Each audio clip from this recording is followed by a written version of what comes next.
Good afternoon, everyone. We still have some people arriving, but in the interests of keeping to time, we'll make a start. My name is Heather Cameron, and I'm the Program Manager for the Regional Research Teaching Hub, a project that sits under the broader umbrella of the Revitalise project. And of course, we're the hosts of the App Research website. I offer you all a warm welcome to the first webinar in the App Research webinar series. So first of all, on behalf of all of us meeting here today, I would like to acknowledge the traditional owners of country throughout Australia and recognise their continuing connections to lands, waters and communities. We pay our respect to Aboriginal and Torres Strait Islander cultures and to elders past and present. And I especially welcome Aboriginal and Torres Strait Islander people who have joined the webinar today. As you may know, the Regional Research Teaching Hub and App Research focuses on health services research in regional, rural and remote areas. And today we are beginning our webinar series by taking the opportunity to look at what a regional health service can do when they identify a problem with service delivery. This is a great place for us to start, as health services research often starts with clinicians recognising an issue and examining how to solve it. Before we begin, I will flag that due to unforeseen circumstances, we have a slight change in our program today. Professor Mai Krishnasamy is unable to join us as facilitator, but it is with great pleasure that I welcome our new facilitator, whom many of you will recognise as the previous program manager of the Regional Research Teaching Hub. Tennille Lewin now works as the Evaluation and Sustainability Lead for our team, and she's also the Strategic Manager of Health Services Research at Peter MacCallum Cancer Centre. So once again, a very warm welcome to you all, and without further ado, I'll hand over to Tennille to lead our webinar today.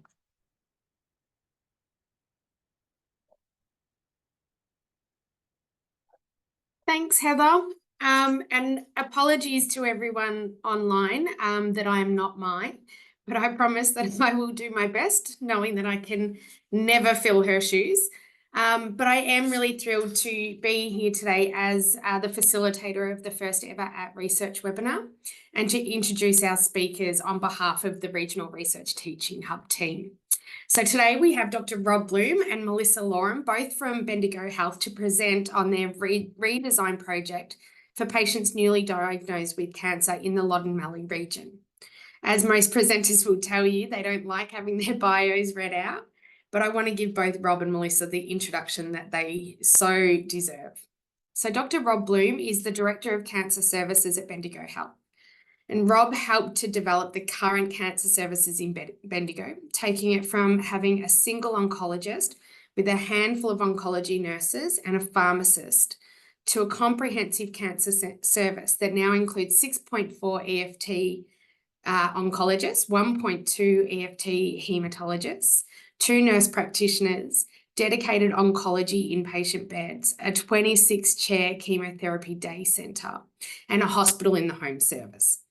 In addition to this, Bendigo Health have a research unit with a research fellow, a survivorship program, a comprehensive allied health team, including a prehab program, and a genetic service provided by Peter Mac. Additionally, the Cancer Centre provides outreach services to Echuca, Swan Hill, Kerrang and Kyneton. And Dr. Bloom was also responsible for the introduction of a music program at the Bendigo Cancer Centre. So Rob previously served as the Clinical Director of the Loddon Mallee Integrated Cancer Services. He's been a member of the Clinical Council for Safer Care Victoria and participates in several working groups with the VCCC Alliance. And Rob currently holds honorary positions at Peter MacCallum, Monash University and Melbourne University. Rob continues to focus on the development of cancer services within the Loddon Mallee region, working collaboratively with organisations and consumers to ensure regional Victorians have access to the best possible care. And then that brings me to Melissa. So Melissa is the development manager at the Bendigo Regional Cancer Centre, and as part of Bendigo Health. She previously led the creation of the Regional Cancer Services Plan 2023 to 2028 as a Department of Health funded project, and is now managing the 5-year implementation plan of that project. Melissa has worked in the oncology field in cancer nursing roles and as a change agent over the past 25 years, with various leadership roles in health services, the Victorian Integrated Cancer Services, private consulting, and in both metropolitan and regional settings. She is skilled in project management, redesign, strategic planning, resilience coaching, and consumer engagement, and has completed the Master of Cancer Sciences and is the VCCC Alliance Regional Liaison for Bendigo Health. Melissa is passionate about making a difference in rural and regional service redesign to close the gap on health outcome inequities and support a healthy cancer workforce face future challenges. So without further ado, I would like to welcome Rob and Melissa for their presentation.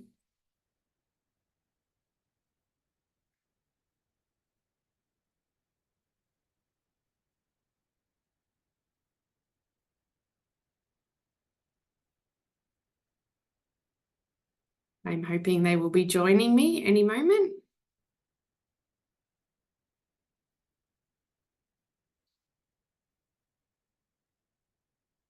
And just a reminder that we have got while we're waiting for Rob and Mel, we've got a Q&A button down the bottom of your screen. If you can please submit any questions that you may have throughout the presentation, and we'll have a Q&A session at the end.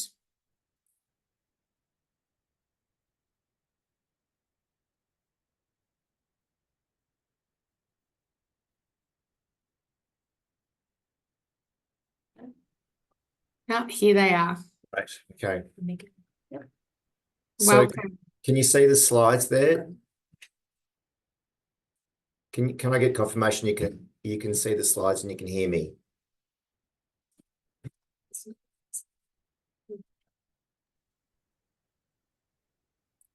Hi, Rob. We can't see just yet. Yeah, we just can you hear me though? Yep, we can hear you just fine. Okay, so here we go. Okay. Is that okay now? Excellent. Okay, good. Love technology. So, okay, so essentially we're going to talk about a couple of models that we introduced in the way that new patients enter into the Bendigo Cancer Centre. And just in way of background, just trying to one of the critical things is that in order for patients to enter into the cancer centre and get seen as a new patient, they go through a process of triage. And one of the things that, really occurred was that this has been historically done by medical oncologists. We have a roster system and it's done at the end of the day. It's usually done at 9 o'clock or 10 o'clock at night, and it's done quickly, given the lack of supports in some regards. And in combination with that, we started to think about, not just the patient getting their first appointment, but that whole process of being introduced into the cancer service, which can often be quite intimidating and scary. And certainly one of the other strong messages we got through when we did our cancer service plan and spoke to consumers was that they really wanted a way to navigate the system, which led us then to start thinking about this process of triaging and navigation. It's not. Yeah. So just in way of background, just to give you an idea of the way in which the system actually works. So until recently, even though the medical oncologists work quite collaboratively together, though it was quite individualistic. And what I meant by that is you had your own templates, your own clinics, your own number of new patients you would see. You would do the triaging, but often you got referrals that were named to you specifically. And I think what that tended to lead to is that it was more difficult to sort of manage or control what was coming into your work template, and particularly for people that were a little bit less strong in saying no, you tended to get an uneven distribution of work. So particularly for people who might have got more personalised referrals, they tend to say yes and put them in as extra appointments.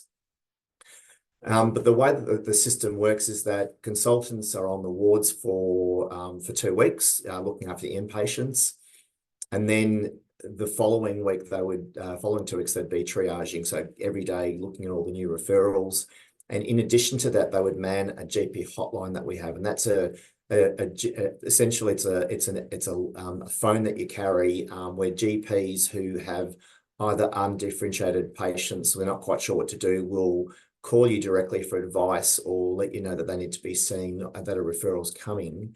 And that sort of dovetailed into that role of triaging. So it made sense that you do the two things.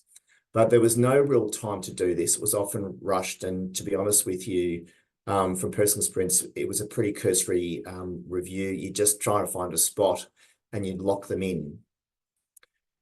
The other challenge is that often the referrals, the quality wasn't good. The information wasn't all there, but we never delayed the getting the patients to be seen. But as a result of that, sometimes when they were being seen by the clinicians, the information was lacking, and it also meant that on occasion the referrals were inappropriate.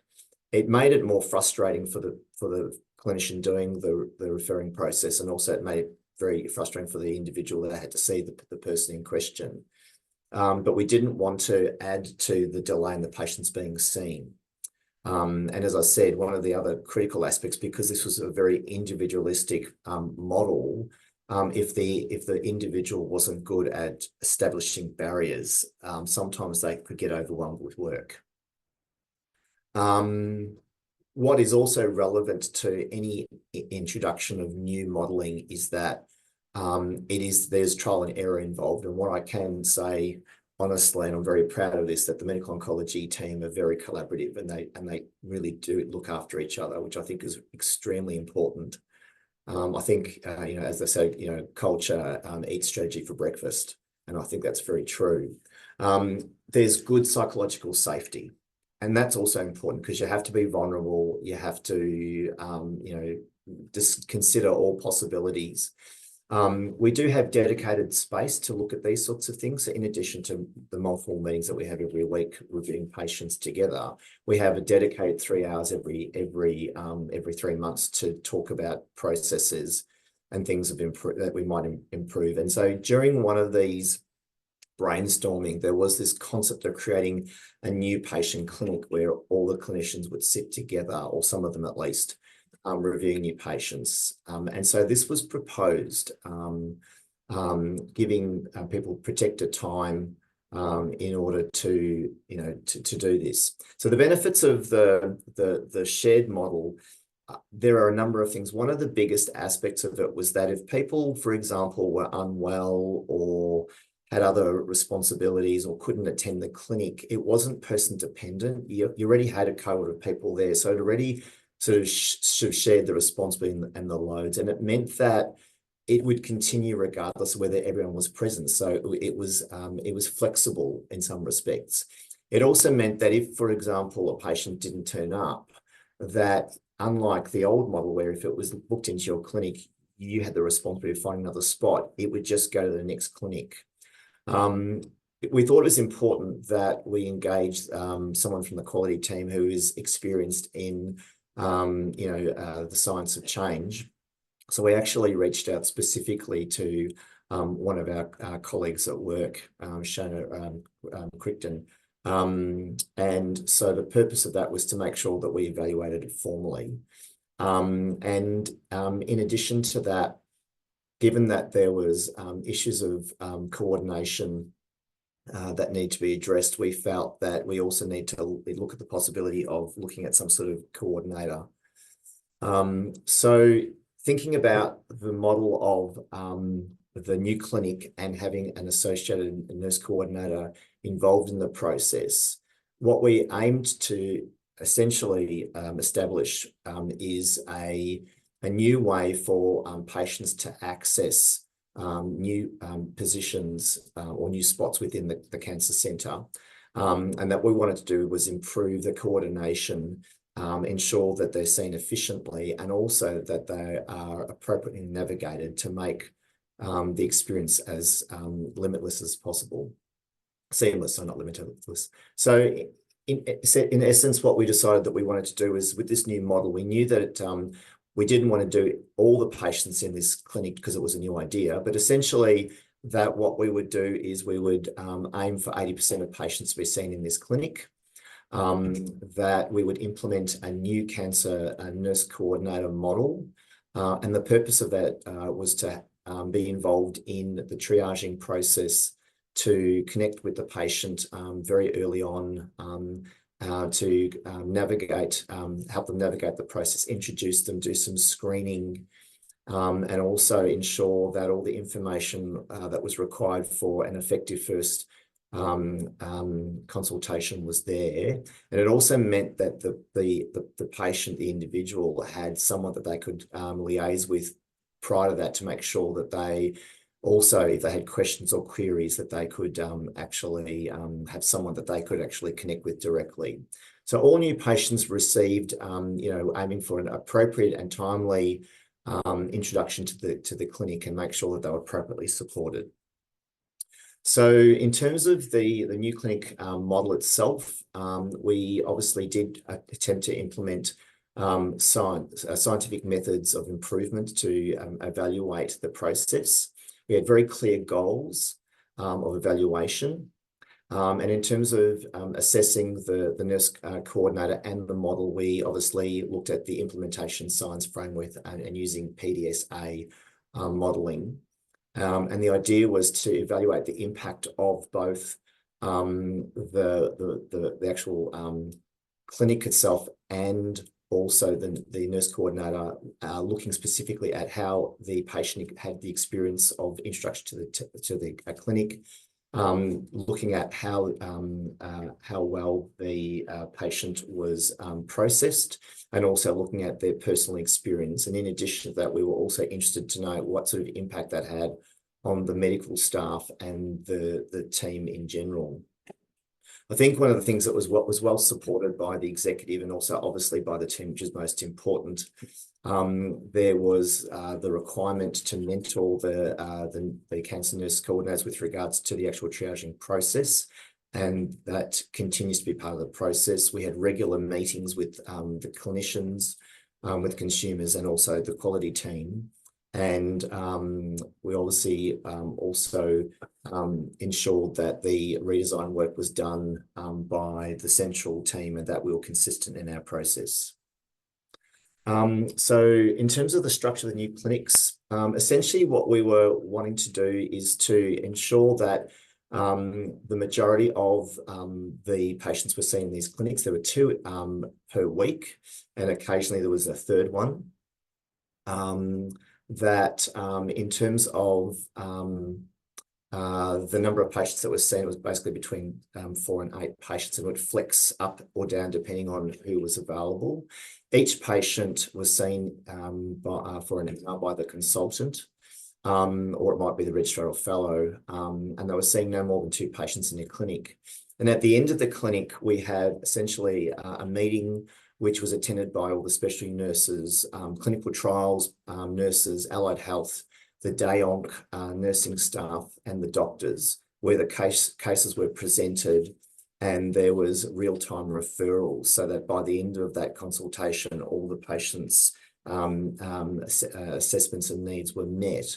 I think the other thing that's important to say, that as part of the process, when the nurse coordinator saw the patients or spoke to them before the consultation, they'd already done a needs analysis, and they had often made a number of referrals even before the patient was actually physically seen. The other thing that was important is that the person that was actually on the wards didn't actually see patients. And again, that's because there was a centralized system that could deal with the patients being seen. Historically, in the past, if you're on wards, you'd still see new patients during the week, which just made your week even busier. In terms of the cancer nurse coordinator, it was a full-time position.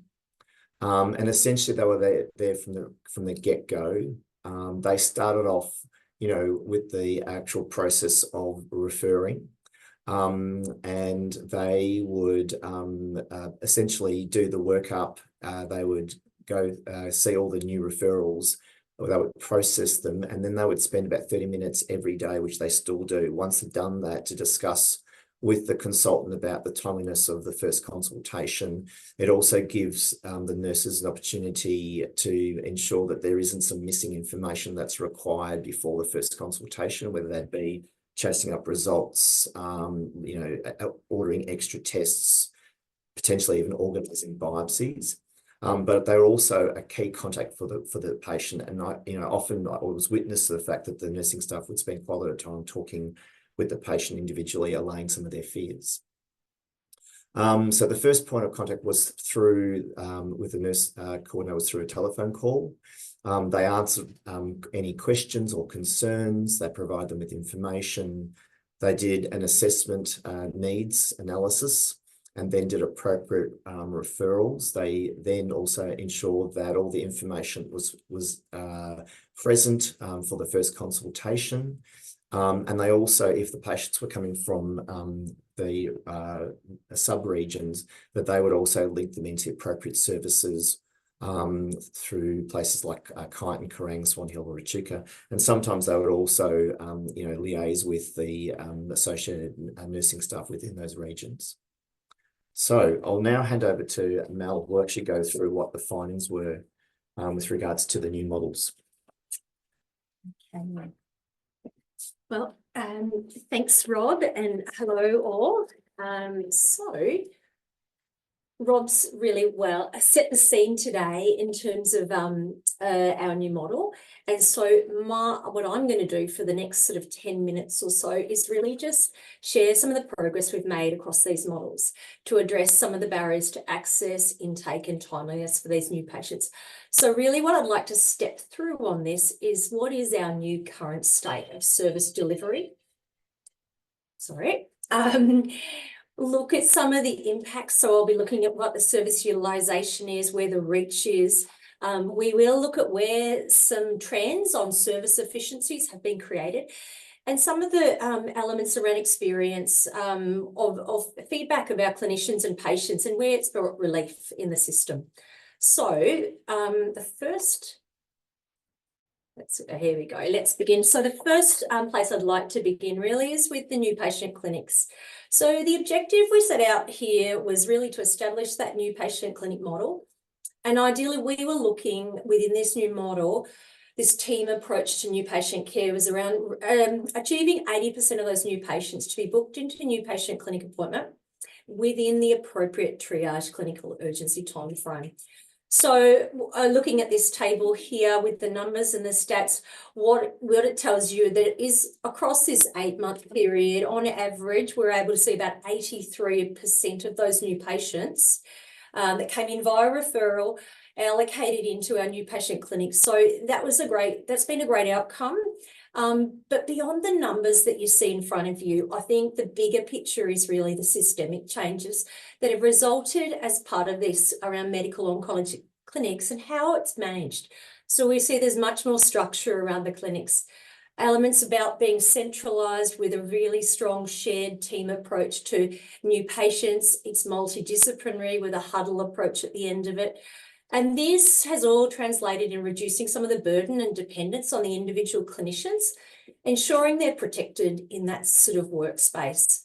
We've also identified areas where there's been a shift in workload, and some of that's coming across to admin and also to cancer nurse coordinator, and you'll see more of that shortly. So next, I'm going to move to a bit of a breakdown on the cancer nurse workload and that broader intake. So really just to help you understand the workflow here, on the left, I've shown you what a typical day in the cancer nurse coordinator role might look like. So about 50% of that time, or 4 hours, is related to clinic triage, new referrals and clinic prep. Further 25% is broken up into new patient phone calls and that really in-depth assessment and screening of complex needs. And then beyond that, MDM meetings and attendance coordination and just general referrals and connection. On the right side here, I wanted to give you a bigger picture view of essentially what our service as a whole sees. So new referrals per month, we're receiving on average about 130 new patient referrals. That can range up to about 170, but this is an average month. 20 of those would be referrals that are redirected by the cancer nurse coordinator in combination with our oncologists, or seen as inappropriate or moved to a different service from GPs. So of those, and about 110 of those new patient referrals are coming further down for screening or for workup.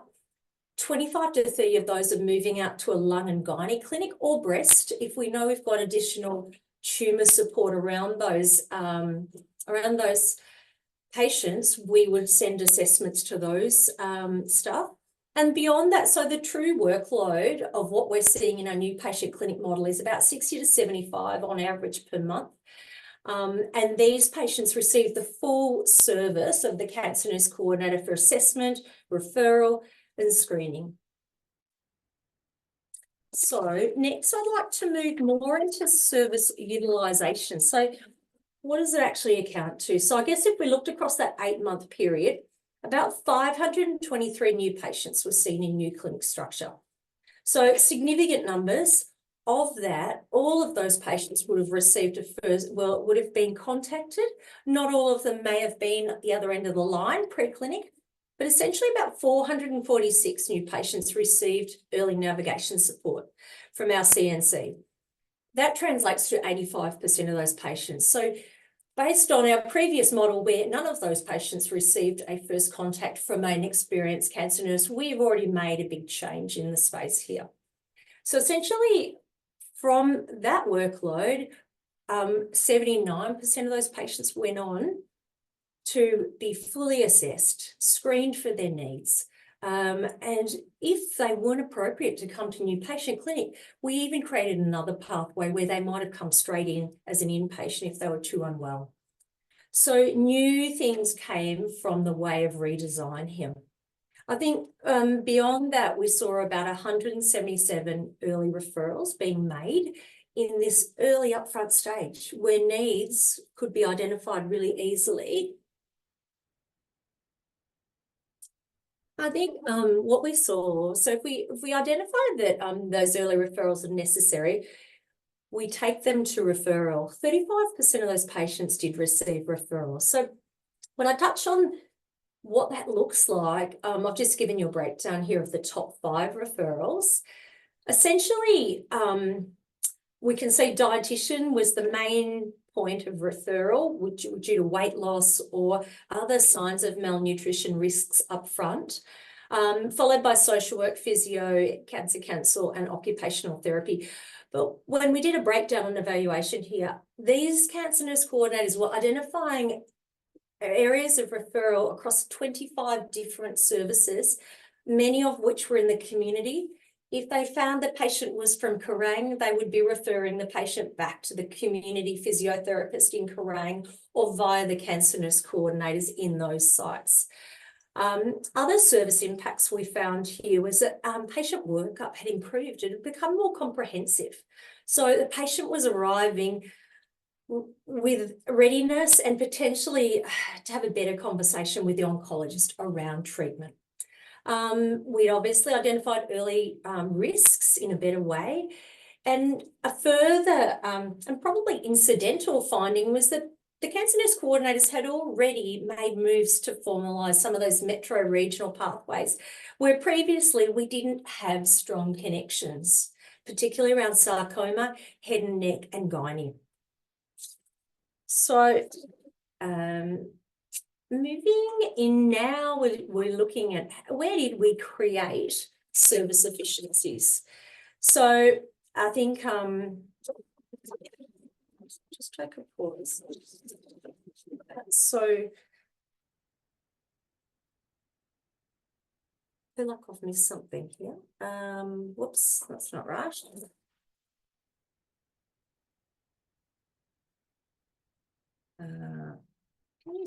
You can still see that? Yes. All right. Sorry, everyone. So timeliness from referral to first appointment. I think this is where we could see some of those the service efficiencies coming in. So we're looking at two different Power BI data sets here. The first one on the left shows you our service and the timeliness from referral to first appointment prior to the clinic implementation and the cancer nurse coordinator. The second graph shows you what happens post-clinic. So what I want to draw your attention to here is that patients, as a result of this implementation, were waiting less time to be seen at first appointment.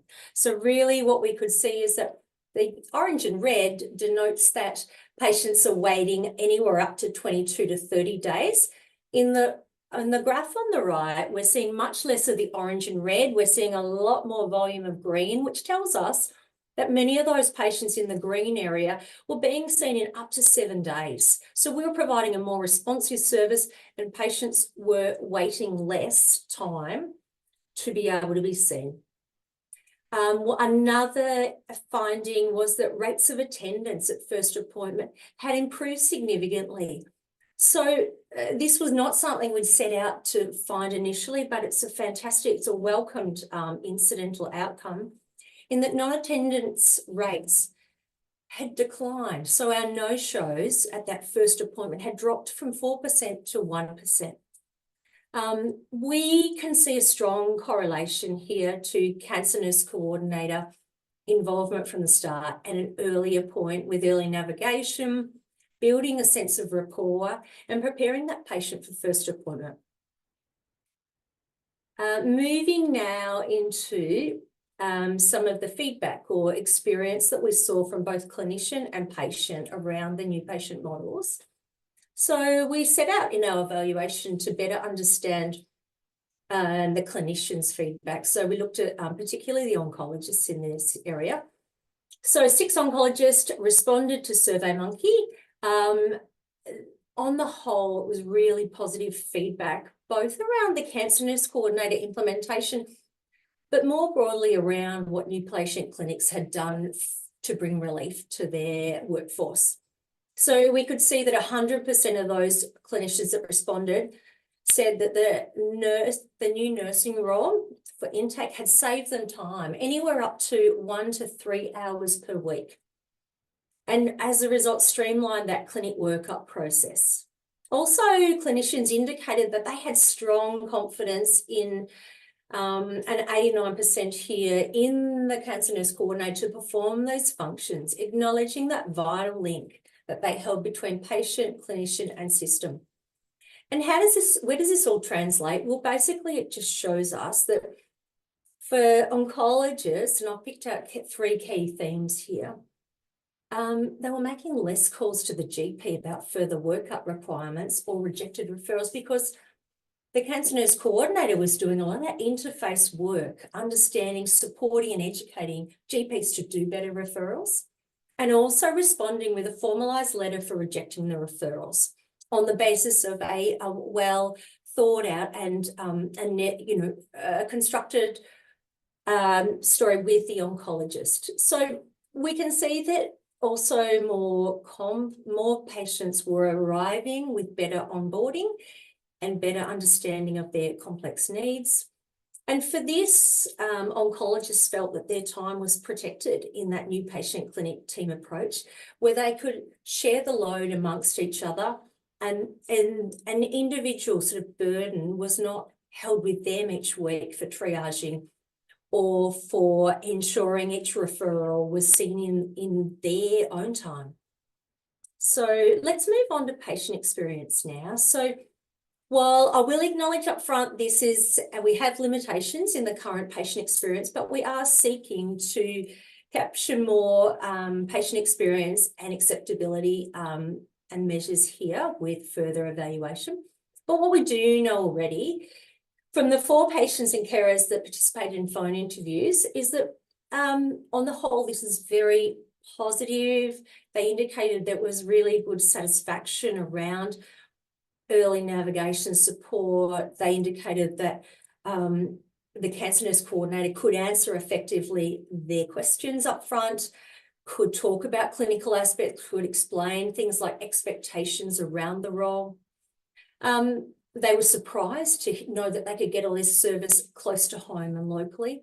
And also they felt that their needs more broadly around accommodation, transport, and some of those barriers were better addressed. So it's a timely reminder, though, for us to listen carefully to the patient and their needs. Even within this information, they told, one particular patient said, I would have really liked a tour of the cancer centre before my treatment started. And ideally, it could have been done with other new patients. So beyond that, I think we've come to the end of our time, and in the presentation. To wrap all this up, I would just like to say the enormous amount of work has gone into these models. It's been a really comprehensive team approach. We'd like to thank all of the teams involved here at the Cancer Centre in working towards some really shared goals around improving intake and around making access better for patients. Really, how do I wrap it up? The learnings and the key messages here. I think, as Rob quite rightly pointed out at the front, we had put in place new models for new patients. We used a lot of redesign, but what we have learned from that is that attempting to do this can benefit patients and systems. And from a patient perspective, we've demonstrated some reduced barriers to access with a key contact from diagnosis or referral. Patients have received a more comprehensive and supported onboarding at their start of the cancer journey. And even, getting in to see their doctor in a more timely way reduces some of that anxiety load there. So from systems perspective, we've brought relief to clinicians with time saving. There's been service efficiencies, and they're mostly trending at the moment, so we will monitor that. But with reduced no-shows and early referrals to the broader team, we're definitely hedging in the right direction here. So I think another key enabler we should point out is that establishing a central intake team, systems and processes have been really key to achieving this goal in a rural and regional setting. And I just would like to just say, I guess, one of the things that we always come back to is that it's really in this current state of the healthcare system, internal innovation and adaptation around are vital to achieving some of this system and patient level benefits. And it's about, gathering the team and looking at what you have and the processes and the systems and working at that in a collaborative way. So next steps in the areas for improvement for us really are some key areas around patient resources. So we've already stepped into this with around navigation resources. We've created a virtual tour, which the QR code is on the screen for you now. We're also going to look at things like acceptability, so monitoring outputs, evaluating patient experience and acceptability, and over the next 6 months. And I think really just thinking around refinements, so constantly improving this space. So that's all. That's our presentation today. Thank you for your time and the opportunity to share.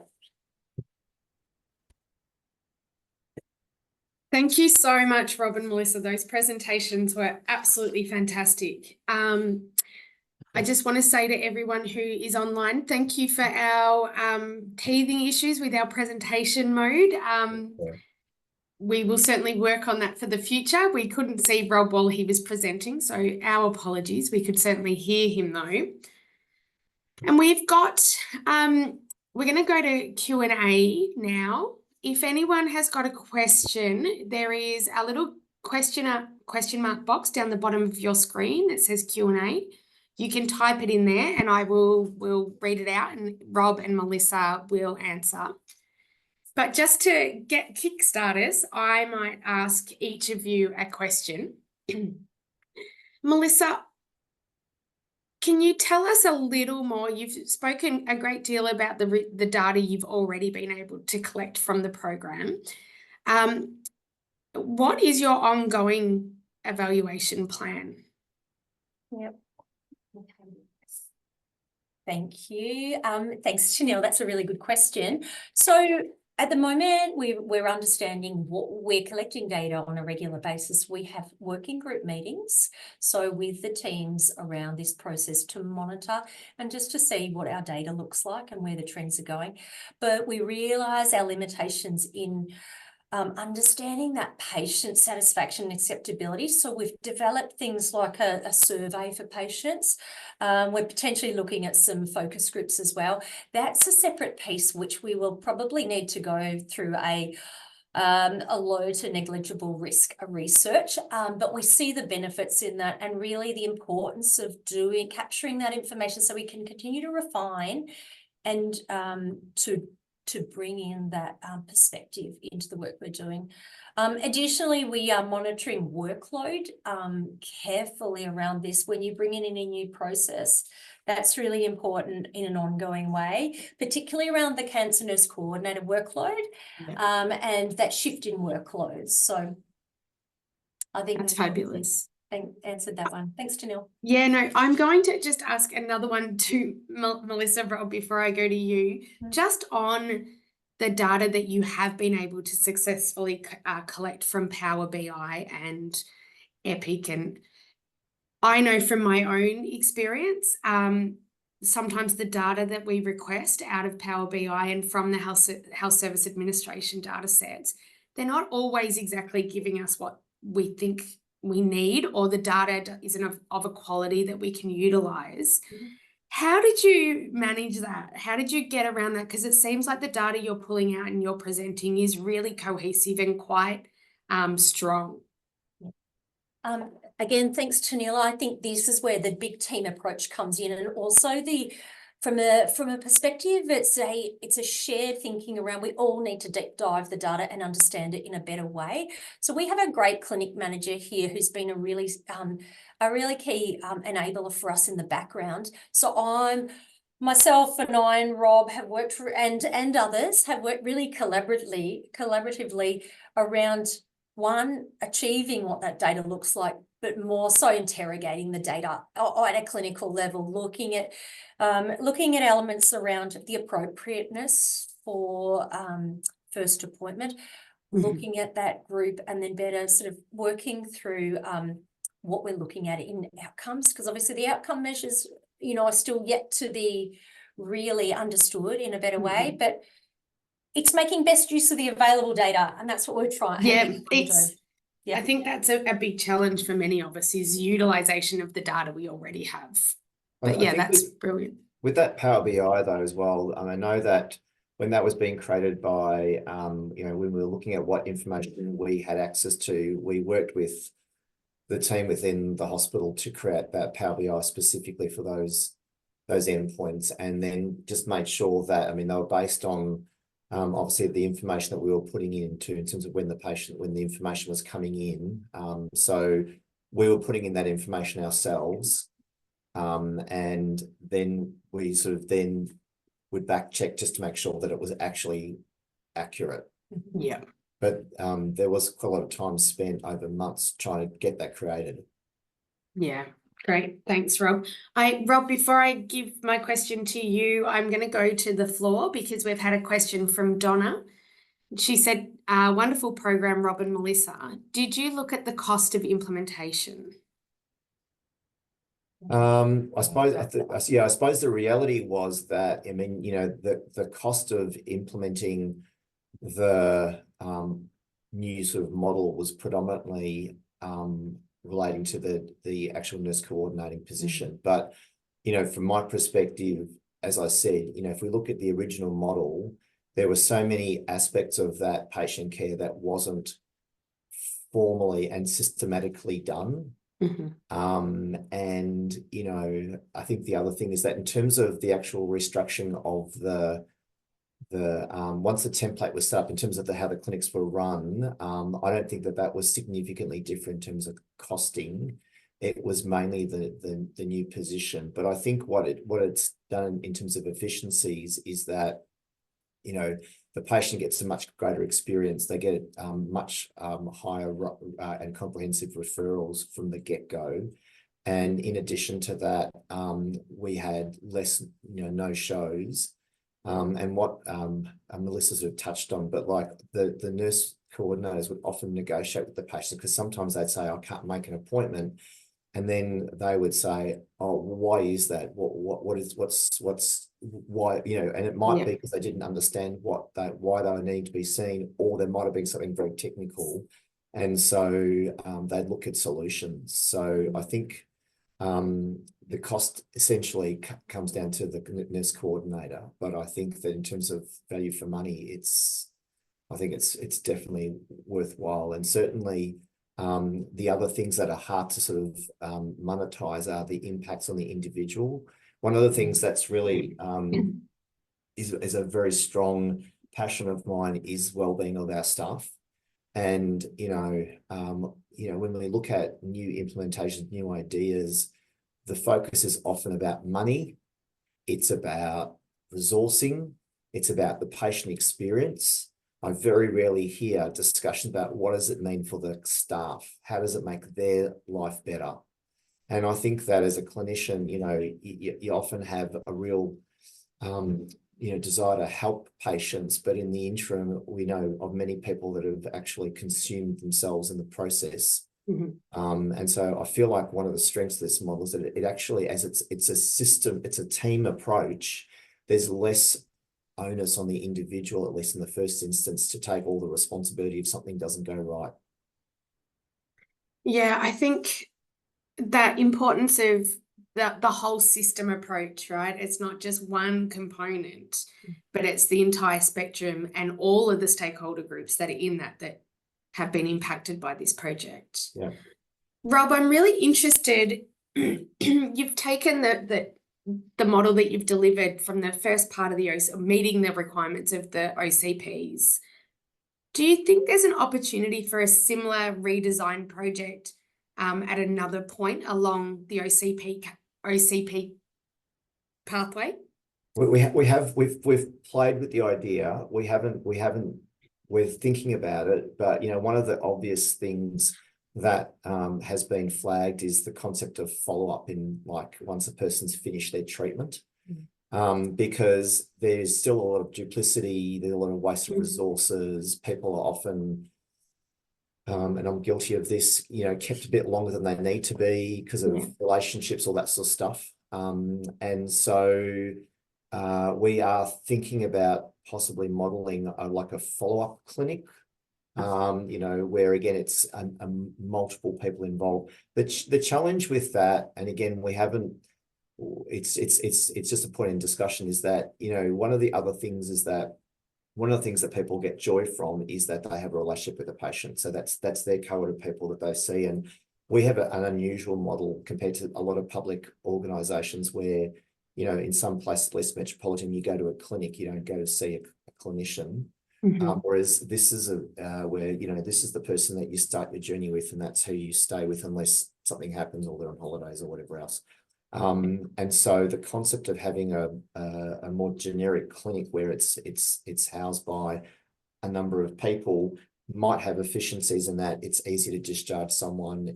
You have less duplication, less resourcing, but then also you might potentially lose that relationship with that patient on a personal level. And it's interesting that some of the discussions that have been had about what might that look like. I'm not saying we're going to look at it, but it's something that has been raised. And so we're going to look at how that, what that might look like, and at least have a bit of a brainstorm about it. It's great to hear. It's very exciting. Now we don't have we got any other questions that might come from our floor? Otherwise, I've got one more closing question for the both of you. And that is, I've hinted at this already. There's always challenges when we look at redesign. There's always challenges when we're working within the confines of a health service. If you had someone else from another organisation or from another department come and say to you, I'd really like to implement something similar in our organisation or in our department, what would be your advice to them? I love it.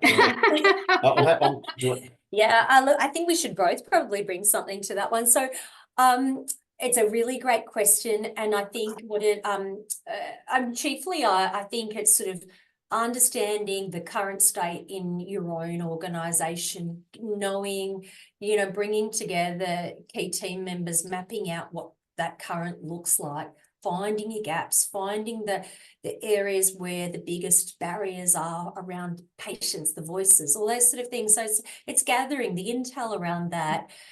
But making creating a team, creating shared goals around the fact, like making that the awareness around what those gaps and needs, all of those things are initially, and then gaining a team of people, an engaged group of clinicians, and as Rob mentioned, gather the quality, gather the others that more broadly in your organisation to support that. So they would be my quick tips, and there's a lot more you can provide, but I'll pass over to Rob in the interest of time as well. Yeah, I think for me, I mean, a bit what you said, but I think probably one of the really important aspects of it is, why do you want to do it? And are you working with a team with a shared vision? Because if you've got people pulling in different directions, it doesn't matter how good the idea is.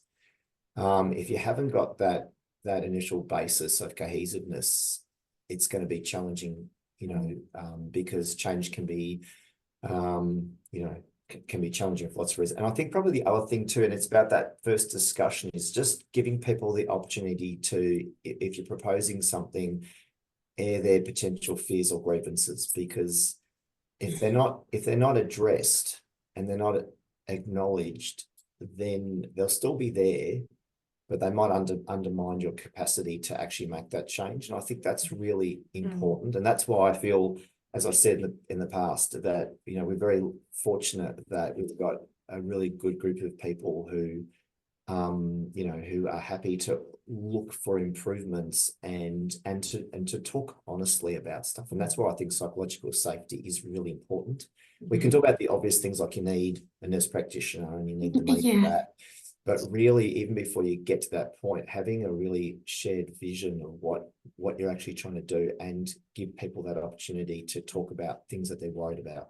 Yep. And can I just add one more thing? Go for it. Rob says it so beautifully, but just in addition to that, I'd have to say our work did not come without bumps along the way. So absolutely, as we stepped through little parts of implementing it, we realised another issue or a tension. And so we brought the working group back, which we're meeting in sort of a monthly basis initially on this. We moved that, you know, we moved the timeframes back on that. But we had to regather the group and go, okay, I've got process issues here. We need a new tool that helps us to readdress those rejected forms to GPs. So we had to introduce pieces and internal redesign on that to actually continue to move it in the right direction. We could have probably fallen off, but that reflective practice, the thinking through, and the PDSA cycles were critical to making this work. And they probably will be for the future, won't they? Just ensuring we've got that. I mean, probably the other things to say is that with this model, what it does, it's like a platform. So we've had a couple of situations where new, studies or new, you know, like partnerships trying different theories need a central point to identify those people and link them into that particular system. And that's already happening, which I think, again, is not something that we thought about, but it's like, oh, right, okay, well, this is the entry point and we've got someone that's dedicated. We can get them to flag or screen those people for that particular program. And that's something that it probably wasn't the intent initially, but it's something, you know, also just to mention. Well, that you've been so generous with that advice. Thank you so much, because I think it can be, for many of us, daunting to take on a project, particularly around redesign and the challenges that it can pose around that shared vision. So I really, really appreciate the honesty and the sharing of your knowledge. So again, thank you so much for giving us your time today, Rob and Melissa, to talk about what you've learned from your redesign project. I will continue to stay, myself and Heather and Craig will stay in touch, because I'm very excited to hear where you go for the future. For everyone online, thank you so much for joining us. This is our first ever webinar hosted by @Research. We had a couple of little teething issues with the presentation mode, So thank you for sticking with us. Participants will receive an email fairly shortly with a link to an evaluation survey. As we just spoke about now, about the importance of evaluation, we would really, really appreciate your feedback and you taking a few moments to complete that survey. It's only a few questions, but it also really gives us the opportunity to think about what it is that we should be planning for the future to make sure that we continue to meet the needs of regional health professionals. So again, thank you everyone. Thank you, Rob and Mel. And please keep an eye out at research for any upcoming